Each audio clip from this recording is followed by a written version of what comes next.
Madame la députée de Hochelaga-Maisonneuve, en question principale. Monsieur le Président, hier, dans un reportage de l'équipe Enquête, on a appris que des dizaines de garderies illégales opèrent au vu et au su de la ministre de la Famille et de son ministère.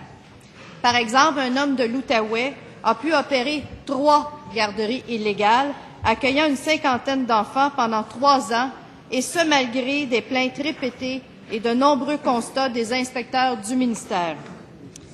Monsieur le Président, en tolérant ce genre de situation, la ministre de la Famille et son ministère sont complices d'un système parallèle, illégal et immoral. Pourquoi la ministre de la Famille tolère-t-elle ces garderies illégales? Est-ce par incompétence ou par négligence?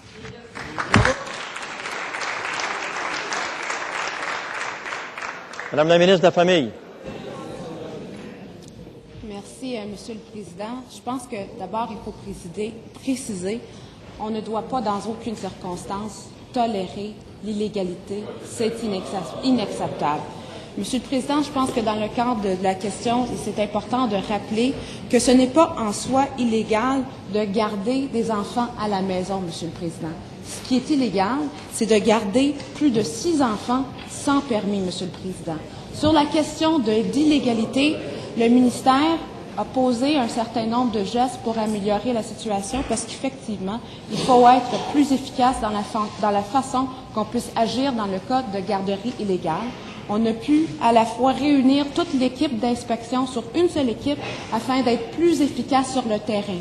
En plus, je tiens à réitérer, à dire à l'ensemble des députés à l'Assemblée nationale qu'on est en ce moment en voie d'embaucher plus d'inspecteurs, Monsieur le Président. On va tripler le nombre d'inspecteurs afin d'être plus efficace et d'être meilleur sur notre plan d'agir sur la garde illégale.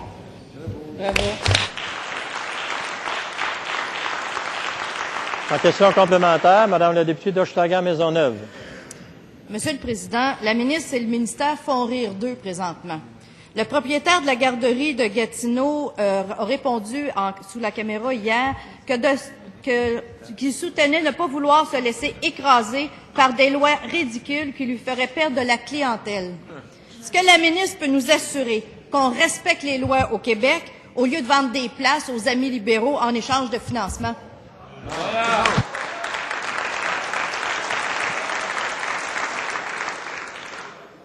Madame la ministre de la Famille.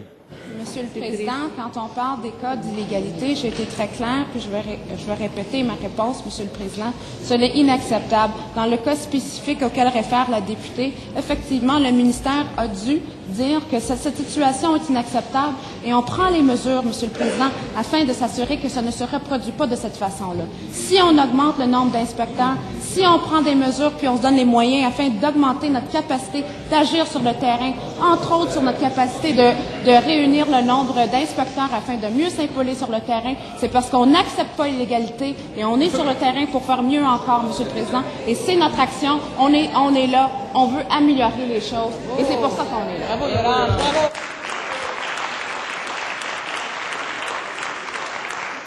En question complémentaire, la deuxième, Madame la députée d'Hochelaga-Maisonneuve. Alors, Monsieur le Président, la cerise sur le sundae, c'est que les opérateurs de ces garderies illégales émettent des reçus d'impôts que le gouvernement rembourse aveuglément sans poser de questions. Résultat, les Québécois subventionnent les garderies illégales, tout ça au vu et au su du gouvernement libéral. Pourquoi la ministre accepte encore aujourd'hui de subventionner des garderies illégales au Québec? Bravo! Bravo!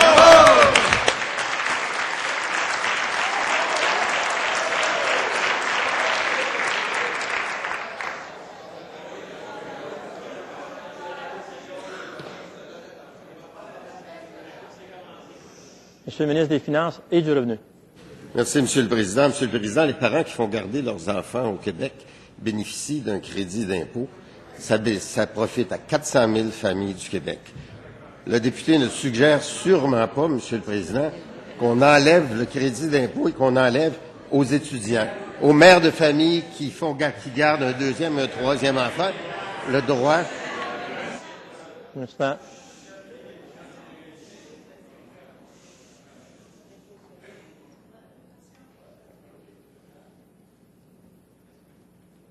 le ministre.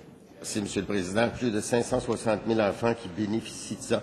Maintenant, comme dans toutes les lois fiscales, il y a des abuseurs, Monsieur le Président. Mais on ne va pas priver l'ensemble de 400 000 ménages québécois et de 560 000 enfants d'un droit. On va régler le problème des abuseurs, Monsieur le Président.